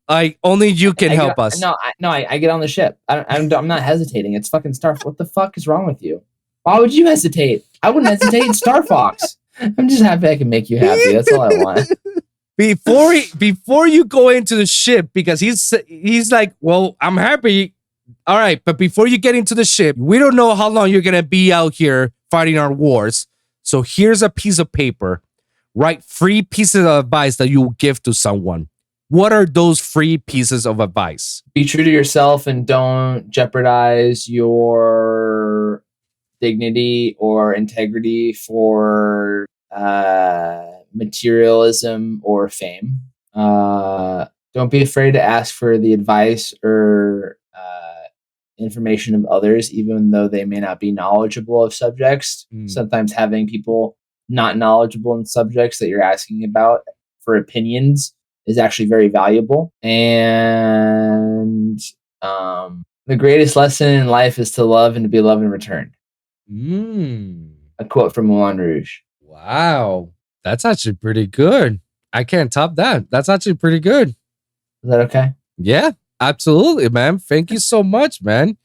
Thank you very much for coming over to the show, man. It was an honor and privilege to have a sit down with you and have this amazing conversation with you, getting to know each other a little bit better. And now I gotta go to Miami and come bother you. Well, you got my info, man. So you let me know whenever you come over. I'll be a good host for you, and we'll kick it. All right, man. Such a pleasure meeting you, man. Oh, seriously, I expect you to be on Discord more often, kicking it. Absolutely, I'll definitely be more at Discord, and we could definitely still kick it around it. Before we leave, plug yourself out. Let the people know where they can follow you and what can they expect to you in the future. This is gonna be a March, so keep that in mind. Anything on March or anything in the future. Okay. If it's in March, then you'll already have been experiencing my Bite This single release with Phantom Freak that came out on the 18th of February on Bite This, Jaws' label, which should be fucking awesome. Spirit Animal EP hopefully is just still doing well. Depending on what time in March, is this going to be like the beginning of March or the end of March? Beginning of March. Like the first week of March, you got this. Got it. Okay. I still can't reveal that one if it's too early. Okay, I got another big. Just say that there's something coming in March or in April. So big things are coming in March for my birthday month. All my socials are FOXD official, Foxed official. DM me if you like my music. Send me any questions you got. I also have a Patreon, Patreon/Foxed official. I do tutorials, and I've been helping with samples and also reviewing and doing lessons. So depending on what tier you get an hour lesson with me or more for that matter. So there you go. Dope. Hope you guys like my music and have fun. Absolutely. Dope, man. Andrew Fox, thank you so much for coming over to the show, man. Much love to you, Wolfson. You are a friend of the show. Whenever you want to come back over the show, you know me. How about a year from today? We'll do a recap in a year. Boom. You got it. You got a year from now. Let's do it. Let's do it, my dude. Let's do it. So thank you so much for coming over to the show. Thank you guys for listening. And remember, every week is a brand new episode with a brand new topic. So always remember to like and subscribe for your weekly episodes at the Lone Wolv Podcast for SoundCloud, Spotify, Apple Podcasts, and iHeartRadio. And of course, the YouTube channel, Lone Wolv Podcast. That's right, guys. The Lone Wolv Podcast and fucking YouTube. So go ahead and like it. Everywhere. Fucking where, guys. You can't escape the podcast. No, you cannot. You want to learn some of these hot, saucy shit? Come over to the YouTube channel, guys. And if you guys don't want to do YouTube, that's fine. Go fucking Spotify and look me up, the Lone Wolv Podcast. And if you don't want any of it, sit on a cactus. Sit on a fucking cactus. That's it. Or let me do you one better. If you got a problem or if you got any experience and you want to talk about certain things, you want to have a certain topic that you want to share to the world and you want me or Fats to cover on the next episode, please let us know on the comments down below. And we'll do our best to talk about it on the next episode. So thank you guys for tuning in. And we'll see you guys in the next one. Deuces.